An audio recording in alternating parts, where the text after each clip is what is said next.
everybody, this is Peggy for Cropstop.com, and today I want to show you how I use Spellbinders Edgeabilities to create this scalloped bottom and die cut on my card. Is that too cute? I think so too. So let me just show you some of the things we're going to use. We are going to use the Spellbinders Edgeabilities. Now, you have to kind of get the concept of this. It took me a little bit of time. These are the actual die cuts, the edges, okay? They're edge A, B, and C.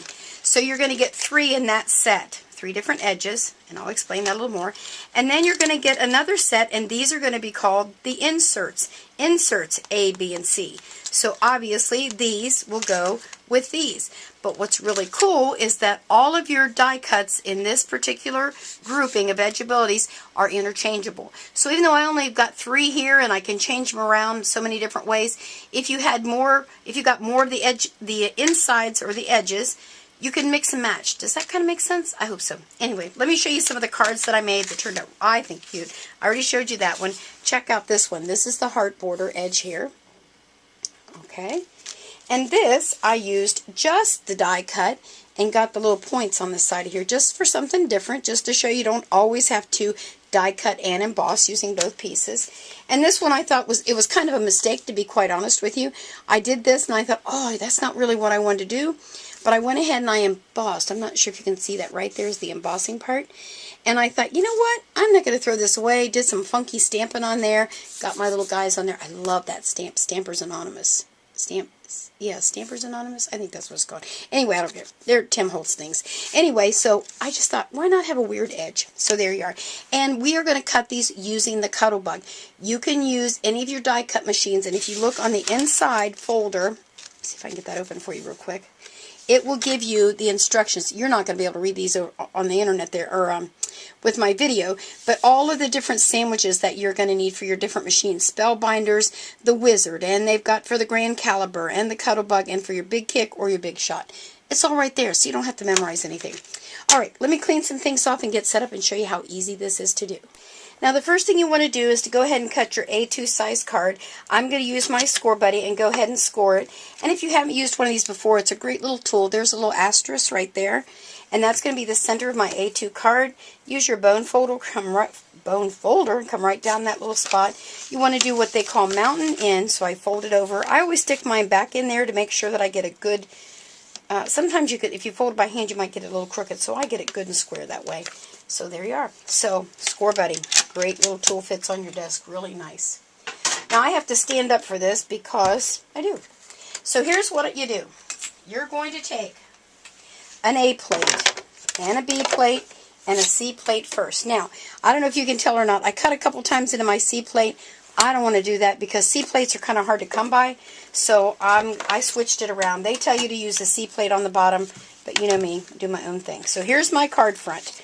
The first thing I'm going to do, I'm going to use some of that removable kind of tape. I'm going to put it with the die cut edge down, okay? Right on the edge of my card. Let me center it a little bit better there for you. So right there. And then I'm going to, let me bring this up and show you. This is the embossed part, and it fits right in there. Does that make sense? Perfect every time.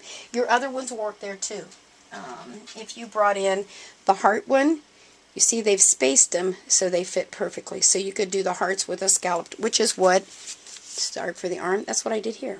So there's my scallop, there's my heart, fits right in there. Alright, so let's go back to this. We're going to put your die with an edge down that cuts, and go ahead and put your embossed die right in there, lining it up, and put your piece of double-sided tape there. Well, it doesn't matter. Let me use that other one because I didn't clean that one out very well. Okay, here we go.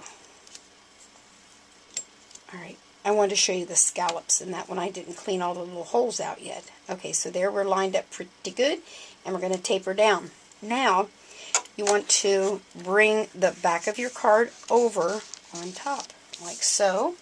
And now I'm going to put my C plate, because you know I don't like to cut into my C plate. Alright, hopefully I didn't move that. It felt like it might have moved a little. Bring in the Cuddle Bug. Stick it in there, and we're going to cut. Now, my Cuddle Bug doesn't sit still on my table because I have my craft mat laying there. So let me move that out of the way. Now we're going to get rid of the C plate. We're totally finished with that. And we're going to undo over here. go. And then I'm going to flip my card over, like so. And I didn't really want that to come off of there, but it did. Okay, there we go. Now, when that flips out like that, if you taped your card and your die together, it wouldn't do that, but every time I do that, even when I use this removable tape, it tears my card. So I quit doing it. I just wing it. Alright, so I'm going to line that back up so I get a nice scalloped embossed edge on there. That looks pretty good. And then I'm going to take this little piece of rubber. Now, normally I would use my No More Shims embossing mat, but it's too thick for this, so you cannot use it for that. Again, bring my card over. And then I'm going to have to add a couple pieces of cardstock, whatever you've got handy, to get a little bit more space filled up there. And another B plate. Let me bring the Cuttlebug back in. I'm going to stick her in there, and we're going to roll her through. Get that out of the way.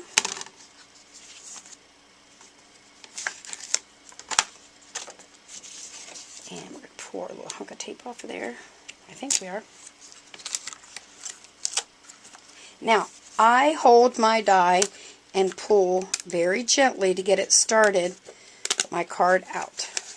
Now, there are little holes on the other side that you can poke through, but I don't do it that way.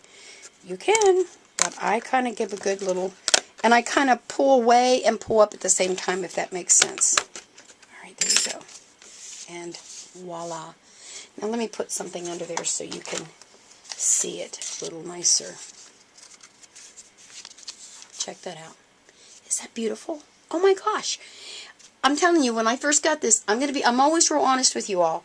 When I first got them, I looked at them and went, nah, I don't like these so much. And I fiddled around with them and I could not get them to work right, and it just really drove me crazy. Then when I watched some other things on Spellbinders and they showed how they did it, I came back and I got my Cuttlebug out and I said, alright, I'm going to learn this thing and I'm going to figure it out. And using, like I said, I flip my boards around a little bit different than they do my plates, but it works. Look how great that is. Let me bring the cards back in and show you how I finished them up.